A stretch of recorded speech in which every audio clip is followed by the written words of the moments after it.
Okay, here we go. I'm a small town kid born with a big city spirit. I choose to play a lot of awesome roles in life: mom, wife, entrepreneur, CEO, board member, investor, and mentor. 17 years ago, I founded a marketing consultancy, and ever since, my husband JR and I have been building our careers and our family on the exact same timeline. Yep, that means 4 kids, 3 businesses, 2 careers, all building towards one life we love. When I discovered that I could purposefully embrace all of these ands in my life, it unlocked my world. And I want that for you too. I'm Tiffany Souter, and this is Scared Confident.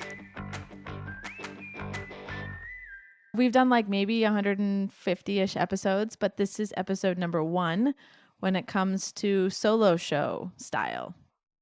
Like, what's a solo show? You're probably asking me. It's like where I just literally jump on the microphone and talk. And I share what's on my mind. I share what's on my heart. I share what I'm thinking about. Usually I have a producer prompting me with questions, or I'm answering a question that a listener has sent in. And so that's sort of my guide. But in this kind of free fall form of content, it really is just exporting and giving me a chance to discover what it is that I'm seeing and what it is that I'm thinking about. So I'm feeling a little anxious, actually. And I know that because I did about 55 things to avoid pushing record. You know, I was like, oh, my lips are chapped. I need some chapstick. Oh, I'm kind of thirsty. I need some water. Even thought about like changing my pants. They feel kind of tight. I got my car washed. I had to go pick up a kid. I was like, why don't I wash my car? So definitely a sign for me when I'm distracting myself with a bunch of tasks that fear is kind of having me walk around this like moment of vulnerability and just jumping on the microphone and pushing record. So I feel like I'm like putting my goggles down, tightening my Speedo, and like jumping in the pool. And so we're doing it together. So what I want to talk about is actually this concept of vulnerability. Like, it's obviously a through line in just who I am as a person. It's a really big piece. And if there's one thing that I could inject my kids with, it would be the ability to be vulnerable, because I've just found it to be such a powerful piece of relationship and discovering truth. And I've just really been setting my mind on this concept lately. And I was looking at like, what's the definition of vulnerability? Because I do think there's like several different angles to it. But for me, it's putting yourself into a place where you have the risk of an unknown outcome. Like, hey, I'm just going to ask the question. I'm just going to say, yes to the project or whatever it is, and putting yourself in a place where you're exposed to an unknown outcome, an unknown end. That is really, to me, what I mean by vulnerability, is that you're saying like, I'm not going to try to control the outcome of this. I'm actually going to put like all my cards on the table and see where it takes me. That's what I think about when I think about this way of living, this way of being and being vulnerable. And I put a question on LinkedIn, I don't know, a week or 2 ago, and I asked the question, what keeps you from being vulnerable in relationships? Just wanting to get a pulse of like, what do other people think about this? And a fascinating trend emerged for me, because I'm a synthesizer. What percentage of comments do you think mentioned the word fear?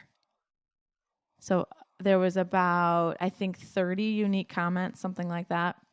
What percentage do you think mentioned the word fear? And this was not what I was fishing for. Okay, think. Like, give yourself a number. What do you think? Say it out loud so that you're not copying mine. What percentage do you think? 50%.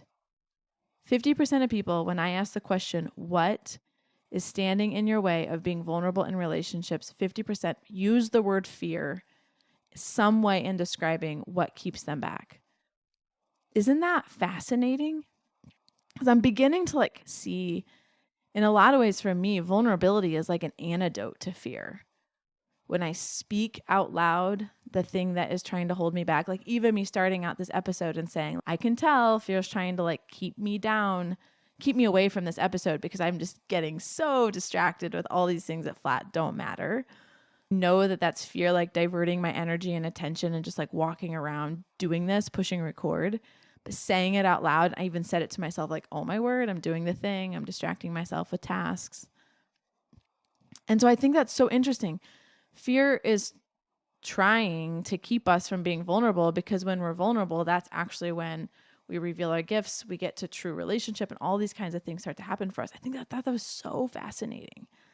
I'll read to you a couple of the things that people said. So what do they say with fear? Fear of rejection, fear of failing to meet people's expectations, fear of judgment, fear of it not being reciprocated, fear of things being used against me later on if I share. Like, that's interesting. Like, somebody's going to bring it back later. Fear of being judged was one. Fear of not being taken seriously.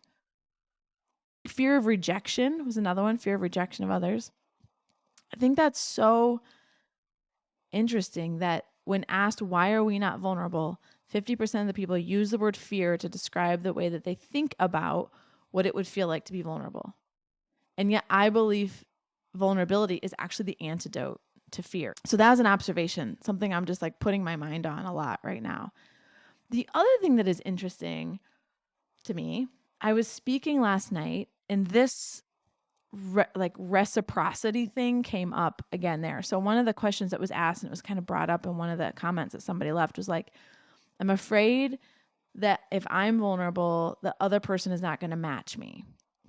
And last night it sounded like, hey, I'm afraid that if I show up vulnerable, the other person just sort of looks like you have a hole in your head. And I think that's interesting, because most people listening to this podcast, they're like leaders, achievers, mold breakers, rule breakers, people who are like out front in life. And I think it's so interesting that on this topic of vulnerability, suddenly everybody's afraid of not fitting in. Isn't that strange? And I was thinking, like, well, what are the other things I've done in life where I just don't care if the other person doesn't match me? I mean, that's like silly. I'm thinking of things like, if everybody at the table orders junk food and you order healthy food, who cares? If everybody at a party is dressed casual and you dressed up, who cares? I think this idea of fitting in and doing what everybody else is doing is actually very little how most of us think and behave. But when it comes to this idea of vulnerability, we're so afraid that it's not going to be mirrored, that's not going to be reciprocated, that it's not going to be met with an equal level of like excitement to engage at that level. And I understand that at face value, but who wants the same outcomes as the person that you're talking to? You know what I mean? It's like, if you want richer relationships than the average, you have to engage at a more vulnerable level than the average. If you want a better relationship with your spouse than the average, then you have to invest more deeply and intentionally in that relationship than the average. Like, if you want to go deeper, if you want to go to a different place, you actually have to step into a place other people don't walk. That's the point of the whole thing, is to take a risk. And I don't know. I would say I lean vulnerable naturally. My husband says I'm a blurter.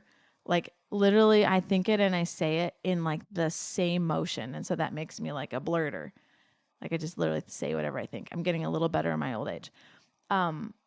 So I think I'm naturally wired to be vulnerable. I think that as I've aged and realized the power of it, I step into it even more intentionally.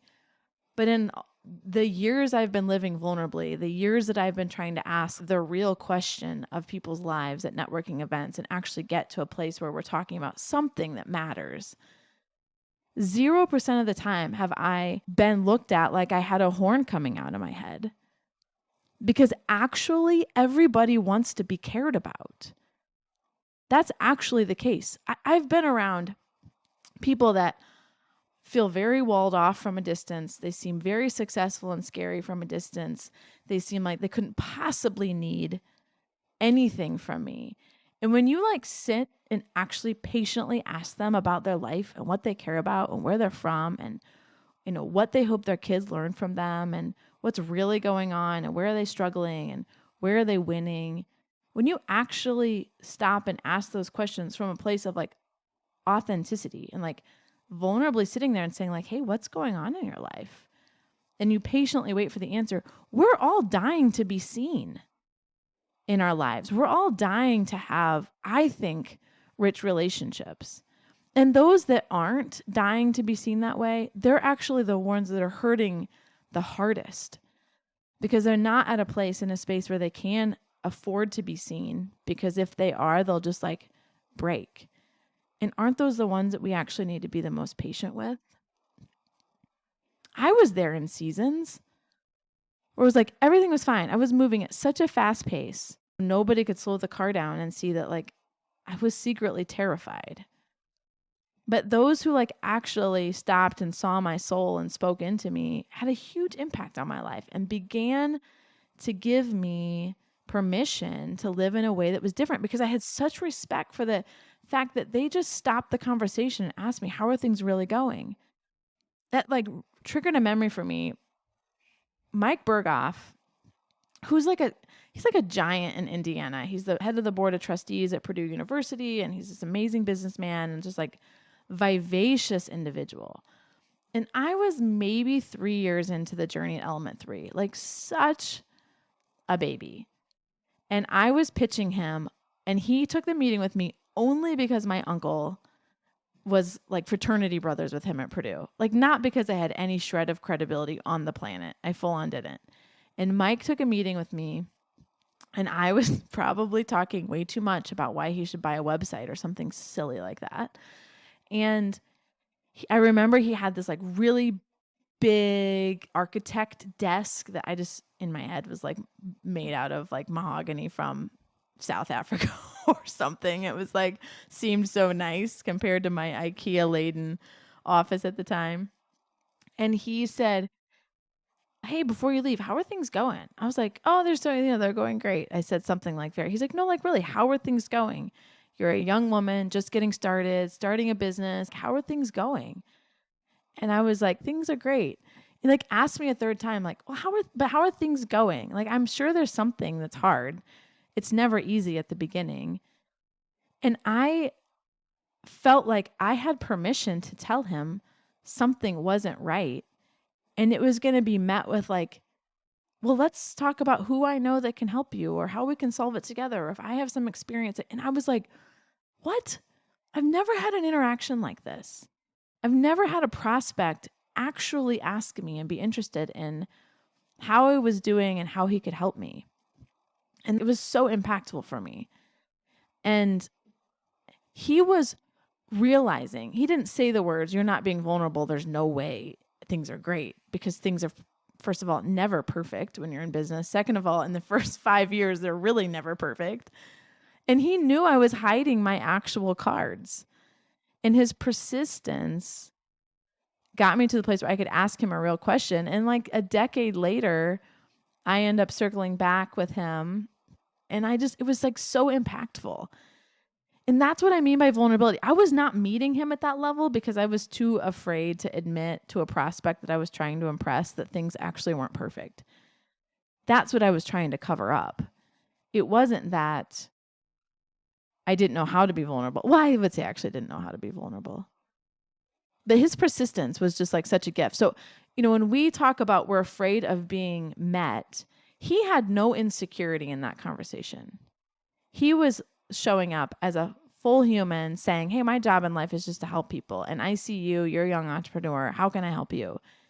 And in his persistence of his questions, he was trying to build a bridge. And I was too afraid to show my cards. I was not showing up as a whole human. I was showing up as a very guarded one. And so it took me lots of tries to be able to show up in that environment where I could actually say like something that was halfway true. And I remember actually leaving that meeting and being like, I kind of blew it actually, because I didn't know what to ask him for, because I didn't allow my head to inventory all the things that needed to be fixed. And so all I carried around in my head was the things that I thought were great about Element 3. And I was like, from then on, I was like, I'm always going to have something in my head that I'm working on intentionally. So that if somebody asks me what's going on or what's going wrong, I can tell them.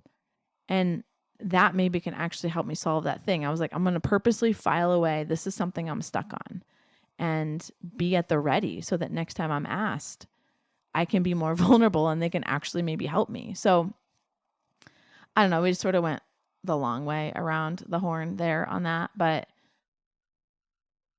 I just think this idea of vulnerability is more complex as I think about it longer than it was at face value for me. But I do think it comes from just practicing it and saying, like, deciding, is this how you're going to live?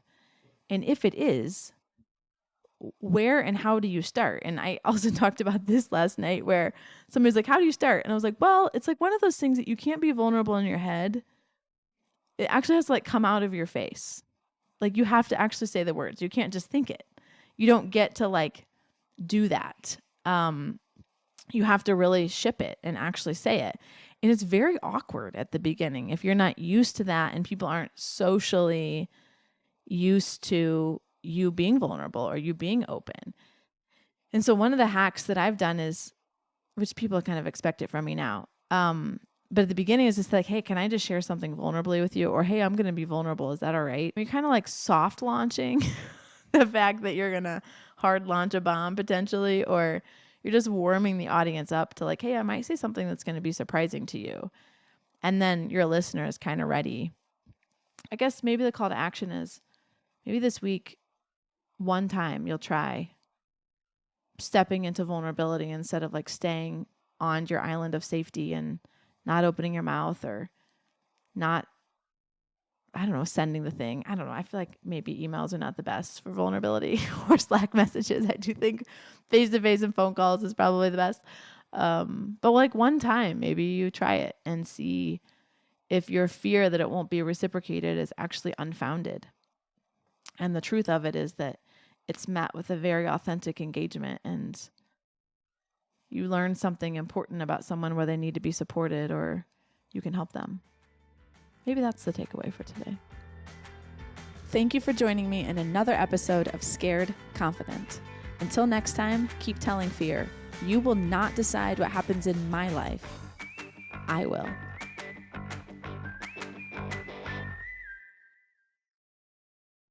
All right, first one's done. Boom.